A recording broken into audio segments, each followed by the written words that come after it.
Okay, so um, imagine living in America, like back in the 1930s. Oh, wow. And, times are tough. Maybe you're poor, maybe you're an immigrant just trying to Yeah. make a new life. Right. And then all of a sudden you're told you're like unfit to have kids Yeah. and you're sterilized against your will. Yeah. I mean, that's That's a scary thought. crazy, right? Yeah. And that was actually a reality for thousands of Americans because of this whole eugenics movement. It's true. And that's what we're diving deep into today. This really dark chapter of American history. Yeah. Eugenics was all about controlling breeding to somehow improve the human race.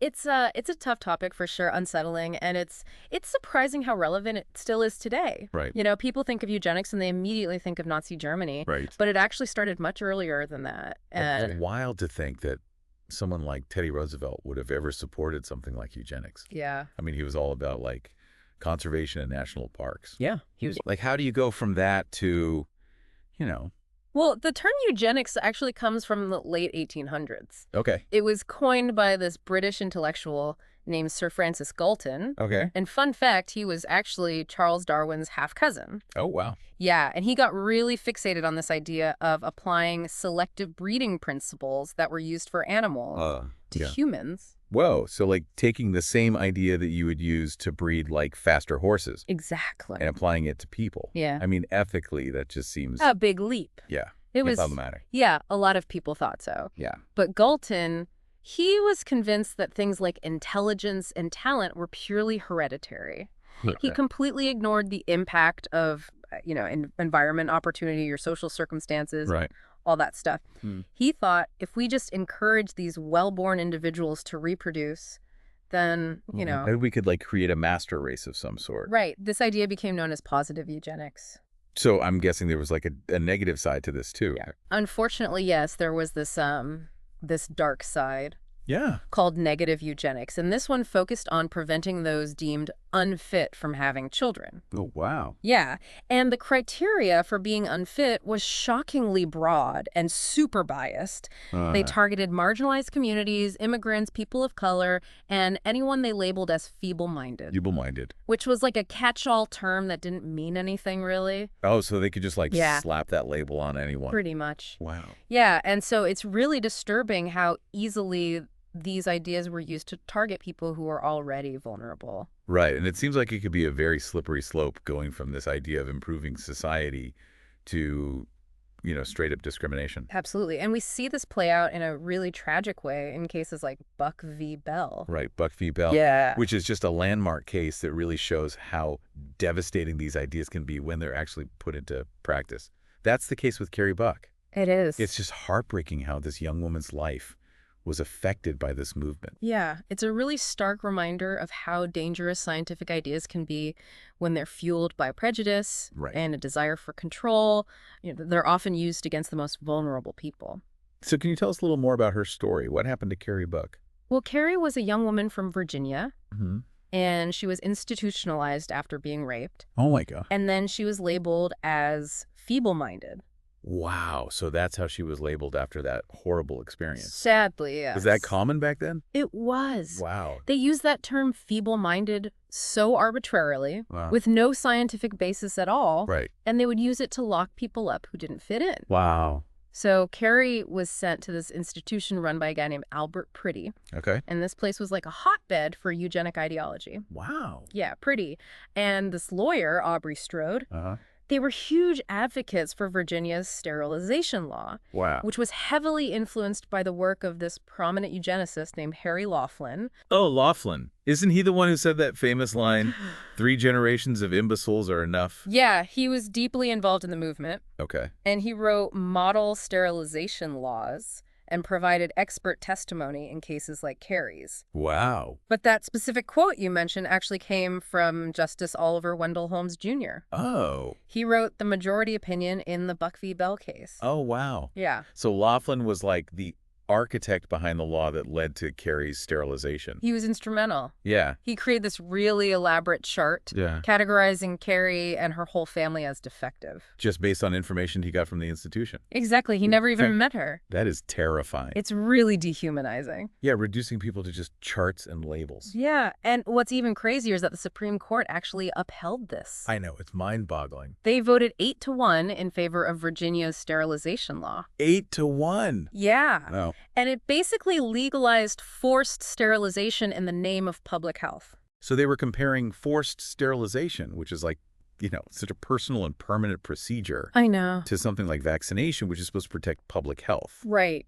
That seems like a stretch. It was a way to make it sound beneficial for society. Right. But it completely ignores the discrimination and the violation of individual rights. It's scary how an idea like public health can be twisted to support such harmful agendas. Absolutely. And this case didn't just affect the U.S., right? It actually influenced Nazi Germany. It did, yeah. Adolf Hitler actually praised American eugenics in his book Mein Kampf. Wow. He saw the U.S. as this model for racial purity. It's crazy to think that the U.S., a country that prides itself on liberty and individual rights, Right. played a role in something so horrific. It's a dark part of our history. But the story doesn't end there, it doesn't. It doesn't. I'm really curious to hear more about what happened after the war. Yeah, so even after the world saw the horrors of the Holocaust, eugenics didn't just disappear. It went underground, became less obvious, but it was still there. Wow. I'd love to hear more about that. Yeah, we'll definitely dive into that when we come back. Okay. We'll explore how the focus shifted to targeting women in particular, and how these ideas still influence things today, like reproductive rights, genetic engineering, and even healthcare. Oh, wow. It's a lot to unpack. It is. But we'll get into it when we return, so stay tuned.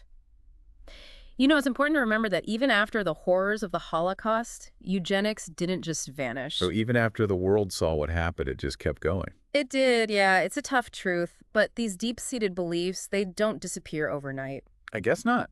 So even though there was a lot of prosperity and progress happening in the post-war period, you still had these eugenic practices going on. Wow. So what did that look like during that time? Who were they targeting? Well, the focus shifted a lot towards women, especially women from marginalized communities. Okay. They would label them as promiscuous or unfit mothers, or say they were burdens on the state. It's like they were trying to control women's bodies and their choices. Exactly, and it all came down to this idea of controlling who gets to reproduce. It's just wild how they use this scientific language to disguise discrimination. Right. And a perfect example of this is what happened in North Carolina. What happened there? Well, after World War II, the number of sterilizations actually increased. Seriously? Yeah, and by 1983, over 6,000 people had been sterilized. 1983? I mean, that's not that long ago. Right. It shows you how long the shadow of eugenics really lingered. It's crazy. And why were they doing this? What was their reasoning? A lot of it had to do with money. They wanted to save money, reduce welfare rolls, and prevent the birth of children who might need government assistance. So basically, it was all about controlling the population and saving money. Yeah, and it's this kind of thinking that really connects eugenics to economics. Because? Well, they often used eugenics as the solution to social problems like poverty and crime. Sterilization was presented as a way to prevent people who might commit crimes or need welfare from even being born. It's like they were punishing people who are already struggling. Exactly. And this kind of thinking, unfortunately, is still around today in debates about things like welfare reform, criminal justice, and even healthcare. Yeah. It's scary how those ideas still have a hold on us. Right. Like this desire to control who gets to reproduce based on their social worth. It's like we haven't really learned from the past. Yeah, it's something we need to be aware of, and, it's not always so obvious anymore. So how do we see it today then?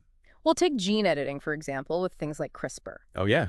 We have this potential to revolutionize medicine and treat genetic diseases. Yeah. But then there's this whole ethical question of designer babies and getting rid of undesirable traits. It's almost like science fiction, but it's actually happening. It is, and it connects back to eugenics and this idea that we can improve the human species. I see what you mean. Like, who gets to decide what's an improvement and who gets left behind in this pursuit of perfection? It's a good question, and it's not just about gene editing either, right? No, it's not. Think about the debates we're having about reproductive rights. Like access to abortion and contraception. Exactly. Those issues are tied to this idea of controlling who gets to have children. And how does that connect to eugenics? Well, restricting reproductive rights often disproportionately affects marginalized communities, women of color, low-income women. I see your point. It goes back to that idea of controlling reproduction based on these biased ideas. It's like history repeating itself in a way. It is, and understanding eugenics helps us understand these current issues and how they connect to discrimination and injustice. It gives us a new way to look at things. Right, and it's not just about looking back, it's about recognizing those patterns and challenging them. You mentioned earlier that this kind of thinking even affects healthcare.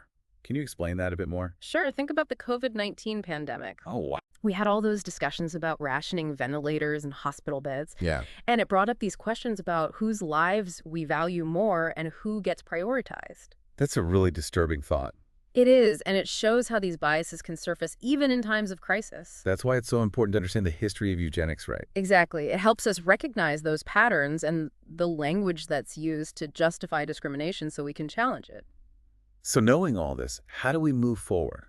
How do we dismantle these harmful ideas and create a more just and equitable society? Well, the disability rights movement offers a really powerful alternative to the eugenics perspective. Okay.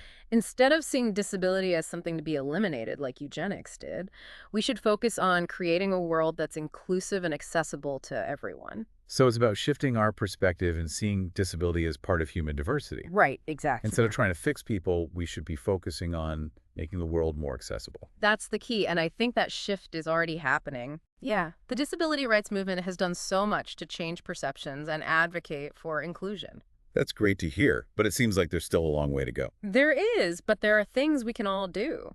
Like what? Well, first, we need to listen to the voices of disabled people, learn from their experiences, and support organizations fighting for disability rights. So education and awareness are really important first steps. Absolutely, and don't be afraid to speak up when you see injustice. Right. Challenge those stereotypes and advocate for accessibility in your workplace, your community, and even in the products and services you use. So we all have a responsibility to make things better. We do, and even small actions can make a difference. That's encouraging. Every time we challenge a stereotype advocate for accessibility or just treat someone with a disability with respect, we're making the world a little bit better. It all adds up. It does. And you mentioned earlier about following advocates and experts who are leading these conversations. Oh, yeah. Our guest today, Eric Michael Garcia, comes to mind. His work is so insightful. He really is, and his perspective as a disabled person is so valuable. Yeah. He talks about how we should focus on making the world more accessible instead of trying to eradicate disability. He challenges us to see a future where disability is not something to be ashamed of, but a part of who we are. It's a really powerful message. It is, and it reminds us that we have the capacity for good, even in the face of something as dark as eugenics. It's a choice we have to make. It is, and we make that choice every single day. So let's choose to build a future where everyone is valued and everyone has the chance to thrive. That's a future worth fighting for. Welcome back to the Deep Dive. Yeah.